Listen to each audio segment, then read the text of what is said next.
Hi, I'm RandomTrashy, welcome to the channel. So I'm going to try and keep this video to about 10 minutes. If you've sent me a question, if you've replied to any of the posts that I've put online, it will be in the next video that will be coming early next week. I'm going to kick it straight into these. The ones, I will point them out as well, that I have covered previously in other videos. I won't go into a ton of detail, but you can check through some of the other Q&A videos. There's quite a lot of common questions in there. So I'm going to kick this off from some of the posts from Facebook originally. And the first one is from Brett Gazy, and it says, I'm thinking of doing my first Milsim, as there was quite a lot of them. Which one would you recommend? What plate carrier do you recommend? Right, I'm going to address the Milsim stuff first. I am about to launch a series of videos all around Milsim, what you're going to need, answering questions specifically like this and going into a ton of detail. The first part of that is going to drop at the end of this week, and then from that following weeks, I'm going to cover a different subject every single week. If I'm not covering a specific subject, I will be covering a question that's been asked. My private channel all the way through to the RandomTrashy stuff that is on Facebook. I get messages on there every single day asking about Milsim, people that want to join, all these sorts of questions. I'm going to do a full series on it. Brett, just kicking off with the question, because it's a really good one. Which one would I recommend? It depends where in the country you are. If you want to go to one high end, if you want to go and kind of have a sample of pretty much at the moment what the UK has to offer, then Sterling Airsoft. If you can get onto one of the combat airsoft events, then one of those. If it was me and I was going to sort of have a first taster, I would go and see the guys at Sterling. Really well organised, they're a great group of guys, they always get really big numbers, and it's not going to be as intensive as you're going to find with CAG. So look for certain ones around the country, to be honest. All of these other ones that are going up at the moment, Airborne, the guys that done Blue Fox, there's a load of so-called Milsim companies out there. Just take a lot of them with a pinch of salt. If you want to go and sort of get a decent experience, go to Sterling Airsoft Group. What plate carrier do I recommend? It really depends what you're going to be doing, what your local site's like. There's a ton of questions around having the right kit for the right situation. For a generic plate carrier, the Warrior Assault Systems DCS is good. It's mil-spec materials, it's nice and solid. It's got a really good front and back plate, loads of molly space. They come in at a good price, they're in all camos, and you can get them like that from the guys over at UK Tactical. So I would say Warrior Assault Systems DCS is a generic vest, but they do a ton of different types. So, if you are after something that's a little bit bigger, you're a bigger guy, you can have a look at the recast system. If you're a bit of a smaller guy, you've got a much smaller frame, you can look at something like I run, like the Warrior Assault Systems Recon vest. I'm going to try and barrel through these quite quick because these videos end up being really long, and I want to keep them, as I say, to about 10 minutes.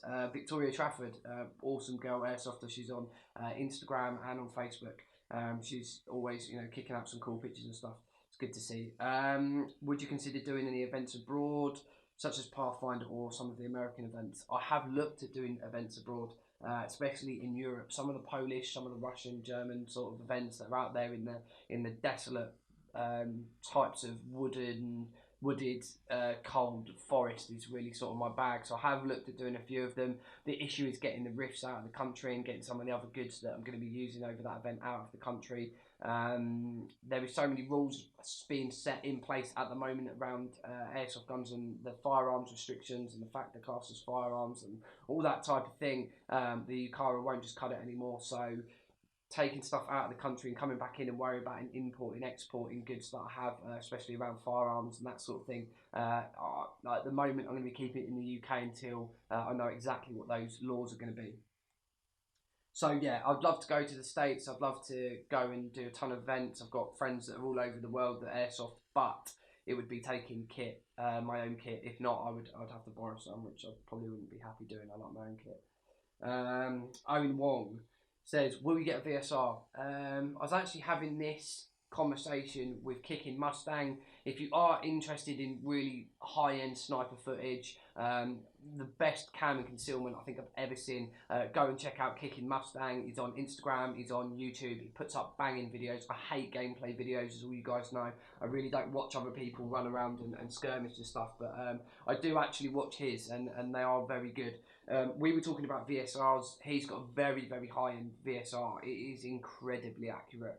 And I was talking about my Mancraft L96, and I love the fact that it's CO2 powered. I love the fact it's so consistent, and it's got a real nice setup. but I do miss the reliability of a spring gun and the fact that they just don't go down. You don't need any proprietary kind of fuel for them. It is just, you know, running off that spring, which is awesome. So I would like to get one, but they are an expensive journey, and no matter what, you have to spend a lot of money on getting a TM and then upgrading it, and I just don't know if I fancy that at the moment. Wong, have you played Airsoft in other countries? And this relates back to Victoria's question. I haven't. Something that I'd really like to do, but it's having the right circumstances. It's being able to get my kit to another country and not have any problems getting it there, getting it back, that sort of thing. Moving on, Simon Robinson, what is the best alternative to a Warrior Assault Systems vest? Now, I did actually comment on that question, Simon, back on my Facebook page, and it depends on budget, and it depends on what you're going to use it for. I mean, the reason that there is so many different types and styles of kit that is out there is purely because different people need it for different purposes, and in that case, you know, something like the Pathfinder chest rig might be absolutely perfect for you. You might not need a plate carrier. You know, people wear plate carriers because they look cool and, you know, they can hold a lot of equipment, but a lot of the time they're not potentially really necessary. So it really does depend on the usage that you're having it. Other brands to go for, Ferro Concepts do some quite nice stuff. I don't think it's as well made as Warrior Assault Systems, but they do some nice stuff. You know, if you have got loads and loads of money to spend and you want to go and sort of look at the, you know, real top tier stuff, you can have a look at Cry Precision. You know, there's APC, JPC, the AVS, they're all very popular platforms.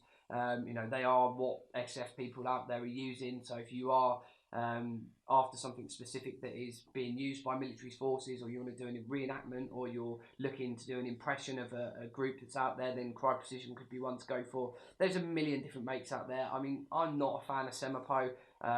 One of my friends, Mike09, he had a ton of Semapo stuff, and when he brought it round, I wasn't impressed with it at all, especially for the price. You know, it's nearing on Warrior pricing, and yet I didn't think the quality was that good. There is a ton of different companies out there. If you are after something that isn't Warrior related, you can go and check out from the kit from the guys over at tacticalkit.co.uk. They get loads of Gucci stuff on there. Have a little nose around, see what sort of thing takes your fancy. But I am a Warrior fan through and through. I really do rate their products very, very highly. Okay, moving on. Chad Hogan, I actually remember seeing this question. I've spent a lot of money on Airsoft since starting. I've got to ask, what is your biggest purchase regret? I know that I've got a few. Wow, I've regretted buying a ton of stuff.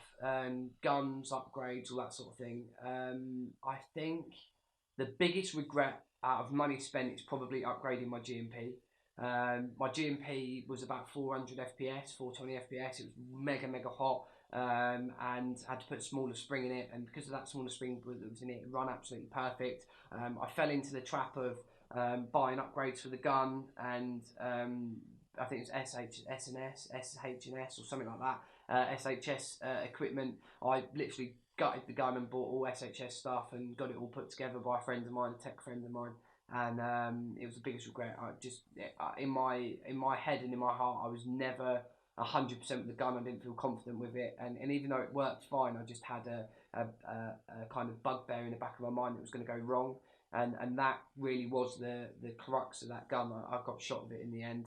I loved my Amoebas.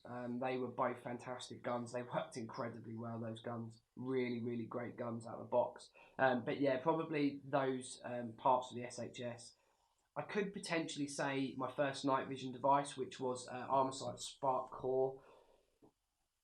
But on the flip side, it did get me into playing with night vision, and it was my first step on the ladder. And I think that if I hadn't have taken that step, I wouldn't have kind of progressed through the devices, and I wouldn't have kind of sold it, added a bit more and got a better one, and sold that and got a bit more and got a better one. And so it was quite a controversial one in my mind. I kind of wish sometimes that I'd just gone and bought like a Gen 3 model from the off, and not gone through the transition process, because if I would have had the device I've got now back when I was trying to run around with my Spark Core, I would have killed it. You know, I would have been so much more efficient, so much better, acquired targets quicker. I would have seen a lot more that I probably missed when I had my Armasight. So I think one of the regrets is that I didn't just bite the bullet and buy something more expensive from the off, rather than kind of building my way up to it. So yeah, that's probably one of my regrets. Other than that, I've been quite good. You know, I've been quite cautious with the money that I've spent. I've never had endless money to go and spend on airsoft stuff. So because of that, um, I've always been quite cautious on the stuff that I buy and made sure that I've bought stuff that I've really needed. And also, I've been quite lucky, you know, through the channel to get particular items from Warrior and some other companies that has kind of tided me over in the fact that I haven't had to buy any kit. So I have been quite lucky in that aspect. So yeah, that's really it. Maybe internal upgrades and stuff. Maybe I should have just avoided them. You know, one of my favourite purchases to date. I'll quickly touch on this, and then this will be the end of it for this video because we're running over 10 minutes. But my TM was the best thing I've ever bought. Going to the TM was a big step up. It was a big price to pay, but from the performance that it gives and how comfortable I am using it, it was just my favourite purchase. It's just a flawless gun. It works so well in all conditions, and I love the recoil and I love the bolt catch system as to when it runs out of BBs and stuff. So yeah, that's it. That's all the questions I'm going to do for today. Hopefully, if I haven't covered yours, it'll be coming in a Q&A video next week. Thank you very much. If you have any questions for me, please feel free to add them in the comments box below. Thank you very much for watching. Thank you very much for your questions, and I will see you all soon.